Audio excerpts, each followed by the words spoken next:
One of the first things that people do when they're learning a language is they try to learn the swearing. And this video is partly inspired by one of my friends who had a problem with translating a swear word in Visaya.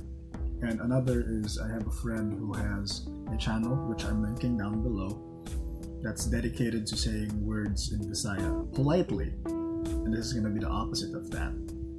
We're going to be learning how to swear in Visaya. I'm not going to be discussing how appropriate or inappropriate these words are. It really depends on the situation and the social circle that you're in. So use these words and phrases wisely because it can get you into trouble if you use them with the wrong crowd. The most common one is the first one on our list, and that's the famous yawa. The word yawa literally is a spirit that is sometimes blamed for misfortune or bad things. And it's similar to how one calls for the devil when it comes to English swearing, like what the hell, or what the dickens is this, what in tarnation is this.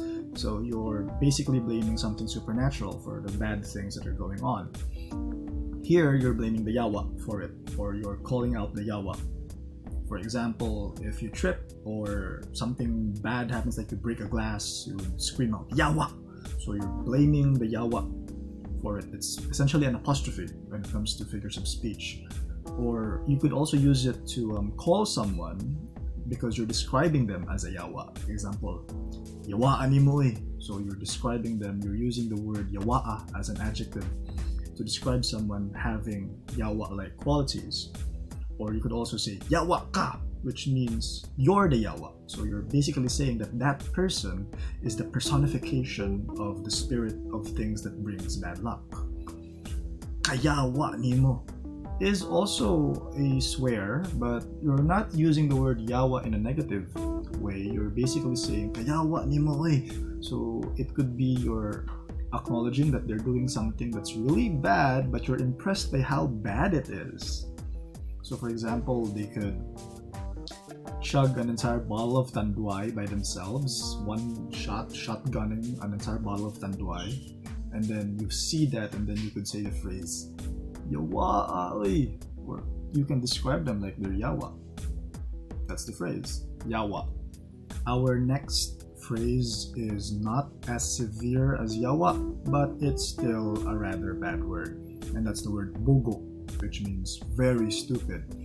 You're questioning the intelligence of someone. Do not confuse it with the word bobo, because bobo is just plain stupid, while bogo is all the way to the level of idiocy. So we can say that bobo is over here and bogo is right here below. So it hurts to be called bobo because they're telling you you're stupid. But if they're going to say bogo ka, then they're really saying that you really need help, that you're really, really stupid. And there's people that have gone into fist fights because of the word bogo. If you're going to use it as an adjective, because the word bogo is a noun, you're going to use bugua. So bugua nimo. So you're describing them as someone that is having the qualities of a bogo. Another would be kabogo ba. So you're using it as an intensifier and you're still describing them as someone that is stupid. Bogo. There's even a common Visaya joke where in malls, when it's buy one get one and it's abbreviated as BOGO, buy one get one, it spells out the word bogo.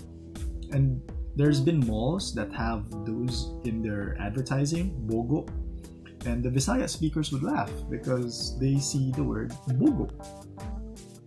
Be careful of this word, it can lead to fights. Bogo. And the last word for our video, the third one, is related with sex. And that's the word kayat, which literally means in Visaya to have sex. It's a verb. It's essentially the Visaya word for fuck. Now, do not get confused with the word iyot, because iyot is more of a Filipino phrase, as in it's used in the Philippines in the Filipino language. Filipino is the phrase for the language that is used in the Philippines in general. Whereas the word kayat is more of a Visaya phrase itself. So it's not necessarily found in the Filipino language. So if you're going to say iyot, most Filipinos will understand what you're saying. But if you're going to say kayat, then it's mostly the Visaya crowd that will understand what you're saying. So as I've said, it's a verb. So if you're going to use it in a sentence, nagkayat sila, which means they had sex. So it's on the past tense, nagkayat. Or you could even ask, nagkayat mo? Did you guys have sex? So that's a weird question to ask. You could also use it as an adjective. So example, kayata nimo, which means you fucker. So it's essentially the word fuck, and you can change how it's used in a sentence. There's even the sentence, kayata nimog nawong, nawong is face. Kayata nimog nawong, which translated means you fuckface. So it's essentially a phrase that means that the person is always thinking about sex. I've also noticed that there's some people that would interchange the word yawa with the word kayat. So instead of saying yawa awe, they would even say kayata awe. So instead of saying yawa awe, so you're blaming the yawa, here it's the equivalent of saying the word fuck as an expletive. So kayata awe. You don't say the word kayat just as is when you're using it as a swear word the same way you use the word fuck. So it has to be used as an adjective. Kayata awe. So it becomes a sentence that means fuck or fucking hell. So as a review, the words we have learned in this video is the word yawa, bogo, and kaya. Use them wisely in the Visaya language. These will get you far when it comes to swearing. But remember my warning, be careful when and where you use these words.